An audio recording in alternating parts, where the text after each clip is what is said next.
Kelsey. This is my channel, The Fancy Hat Lady Reads. I'm wearing one of my fancy booktube hats. I am also wearing one of my semi-artsy campaign buttons because I am an American citizen, and as of right now, I have actually voted in this upcoming election, and that is a huge weight off of my chest. And since it is now November, I am going to be talking to you today about all of the books that I would like to read in the month of November.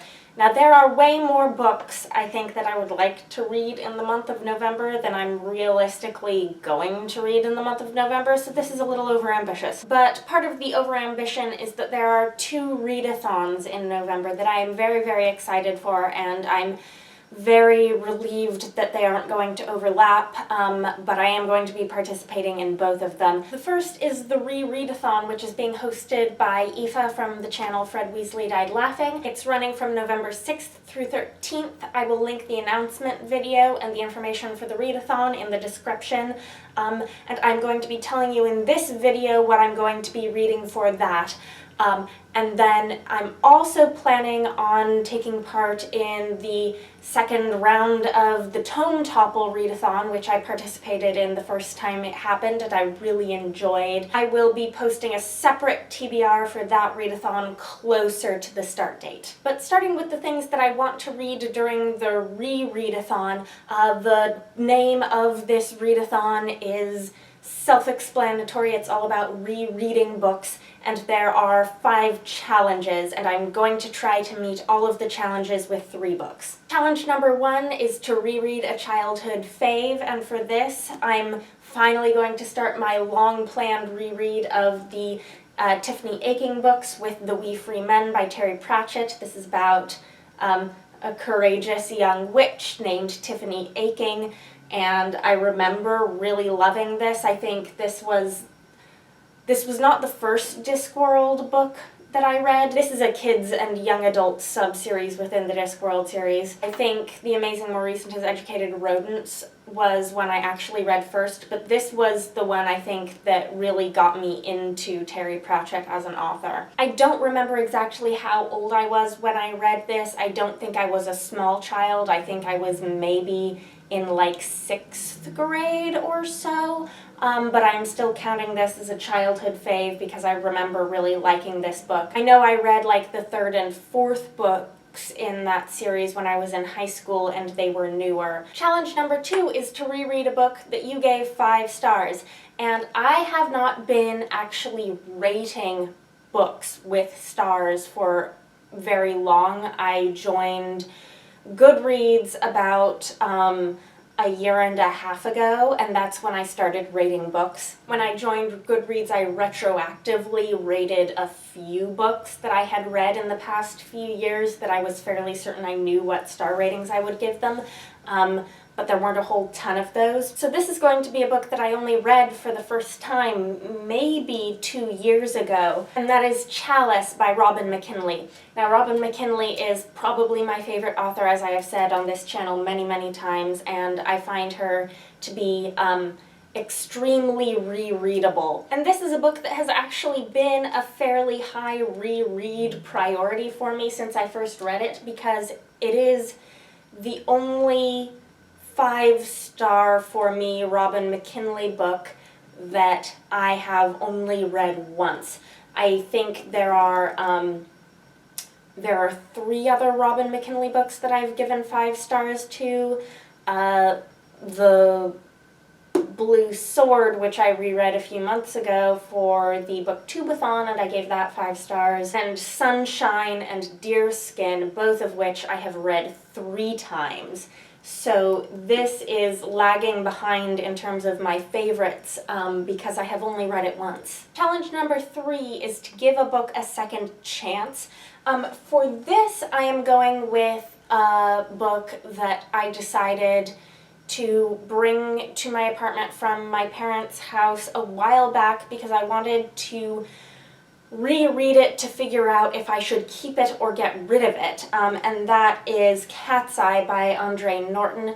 This is an older science fiction book. It's pretty short. It's from 1961, and basically I don't remember being particularly impressed when I read this as a kid, but I don't particularly remember anything specific about it from when I read it as a kid at all. And I've been, over the years, sifting through all of my books that I have from my childhood and have been getting rid of anything that I don't want to keep as an adult. And it's been a very gradual process, and it involves rereading some books just because I don't remember them enough to know if I want them or not, and this is one of them. So I am counting this as giving a book a second chance. Challenge number 4 is to reread a book from a series. I told you I'm only going to be reading 3 books that I think are going to hit all of the challenges, so I am counting The Wee Free Men as my book from a series. This is the first in the Tiffany Aching series, which is a series within a series, so this is very much a book in a series. It's a book in a series within a series. And challenge number 5 is just to reread at least 3 books. And here are the 3. I think these are going to be pretty quick because this one is like middle grade. This one is very short. This one is also not long, and I happen to know that I read Robin McKinley books very quickly because I have a very hard time putting them down, and I read this one recently enough to know that I read this in like a day and a half the first time I read it. So if that feels like I'm cheating on the readathon a bit, I'm sorry. The goal is actually that, given that I'm participating in 2 readathons during the month, I want to kind of hit all of the challenges and move on as soon as possible because there are so many books I want to read this month that are not part of those readathons. So books I'm planning on reading for Tome Topple coming in a later video. Now I'm going to quickly run through the books that I would like to read this month that aren't for either readathon. The book I'm currently reading right now is The Girl Who Fell Beneath Fairyland and Led the Revels There by Catherynne and Valente. This is the second in the Fairyland series. I'm about 2/3 of the way through with it, and I'm expecting I'll be able to finish it like tonight or tomorrow. I started reading this as my Halloween read on the 31st because this is a book in which September travels to Fairyland below to face her shadow, who is now ruling Fairyland below as Halloween the Hollow Queen. So that was a bit of a Halloween tie-in for me, and I don't actually read like really frightening books, and I am very happy to have returned to this series. And then there's one more book that I would really like to read quickly before the rereadathon starts, and if I'm not finished with it before the rereadathon starts, I might have to put off starting my rereads, and that is Roses and Rot by Kat Howard. I'm a member of a Goodreads group that I really like called Into the Forest. They read books that are based on fairy tales, folklore, and mythology, which is totally my thing. I'll link the information for the group below. Their reading window for each of their picks that they choose is 2 months long, and it's from 1/15 of the month to the 15th of the month after. So I often find myself every other first of the month realizing, oh my gosh, I have 15 days to read this book to join in the discussion, and I would like to join in that group's discussion on this book before the 15th. The theme in that group for these 2 months has been fae and fairies, so I'm assuming that this has some sort of fae or fairy theme. This is a recent release. It's a 2016 release. I think this is urban fantasy of some sort about 2 sisters, and I've seen somewhere that it's a Tam Lin retelling. I have not seen much about this book, but I'm very interested to read it, and it's not that long. It's only like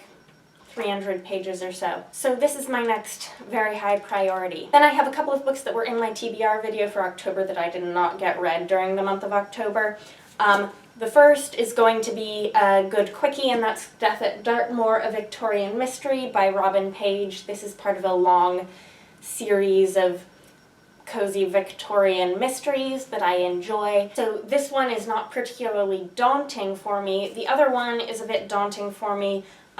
I did start The Once and Future King by T.H. White. I got to the end of The Sword and the Stone. It was originally published as 4 books, so it's kind of divided into 4 books within the book.